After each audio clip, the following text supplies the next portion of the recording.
real quick. Before we get started, I want to shout out that today is episode 107. Look, when you work on the 7 podcasts, certain milestones kind of hit differently, you know?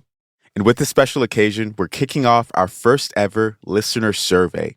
It takes just a few minutes, and it'll help us to get to know you and how we can best serve you. Go to wapo.st/the7pod.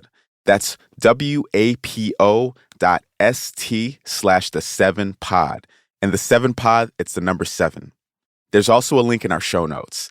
Thanks for considering, and for real, y'all, thanks for listening. And as always, keep spreading the word about the 7. All right, let's get to it. We're learning a lot more from the U.S. military intelligence leak. And it's the end of an era at Netflix. I'm Jeff Pierre, and this is the 7 from the Washington Post. It's Wednesday, April 19th. Let's get you caught up with today's 7 stories. First up, Fox News agreed to settle a landmark defamation lawsuit yesterday. Dominion, a voting systems company, was suing the network for airing false claims that its machines were rigged against President Donald Trump in the 2020 election. The settlement was reached just as the trial was about to begin. Justin Nelson, an attorney for Dominion, spoke outside the Delaware court after the announcement. Today's settlement of $787,500,000 represents vindication and accountability. Lies have consequences. The settlement lets Fox avoid a drawn-out spectacle, but some damage has already been done. And the story isn't over. Fox faces a similar lawsuit from Smartmatic. That's another voting technology company.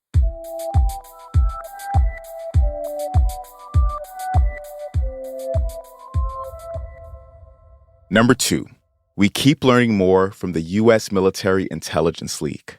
Hundreds of classified documents were leaked on Discord, which is basically Slack for gamers. A 21-year-old National Guard member was arrested last week. Through contact with Discord users, the Washington Post has been able to review about 300 pages of classified documents. The latest revelations show that Egypt almost supplied Russia with rockets before backtracking and supporting Ukraine. They also reveal analysis about Taiwan's vulnerability to an air attack from China, as well as information about a Chinese supersonic spy drone program. The biggest takeaways, though, have been about the war in Ukraine. The documents show just how deeply the U.S. is involved. It's tapped into virtually every aspect of Ukraine's conflict with Russia, with the exception of putting boots on the ground.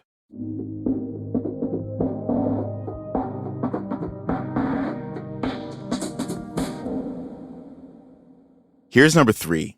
The FDA approved another round of coronavirus booster shots. People with compromised immune systems or anyone at least 65 years or older will be eligible. The shots will be available once the CDC signs off, which could happen later today.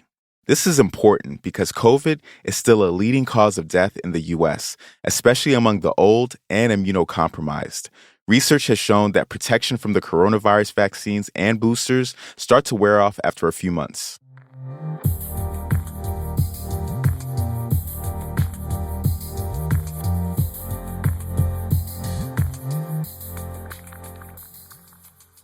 Number 4, a ceasefire failed in Sudan yesterday.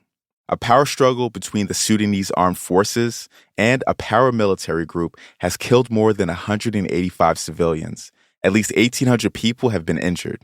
Gunfire and explosions continued in Sudan's capital, Khartoum, despite a planned truce. And earlier yesterday, a U.S. diplomatic convoy came under fire.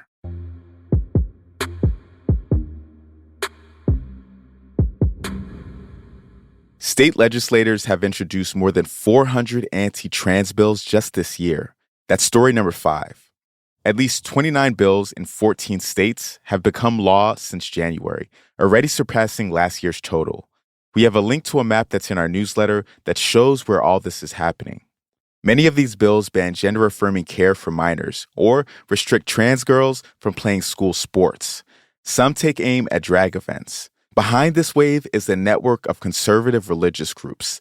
They've coordinated to draft bills and lobby Republican lawmakers to roll back LGBTQ rights.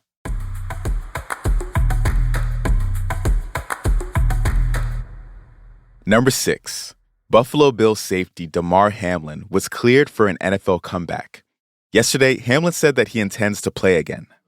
Over these last few months, I've been on a journey and I've seen, some of the top professionals across the country, and their answers to me were pretty much all the same. They were the same. And this event was life-changing, but it's not the end of my story. It's been less than 4 months since the 25-year-old safety suffered cardiac arrest during a game after taking a hit. The Bills said Hamlin is already taking part in off-season workouts. His next step will be participating in on-field drills.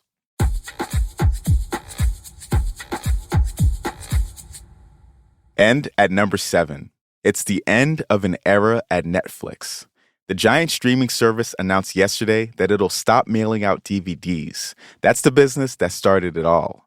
Netflix shipped more than 5 billion discs in its signature red envelopes over the past 25 years. Most Netflix users have moved online, but there's a small but loyal fan base of people who still prefer DVDs. They have until September 29th to check out titles.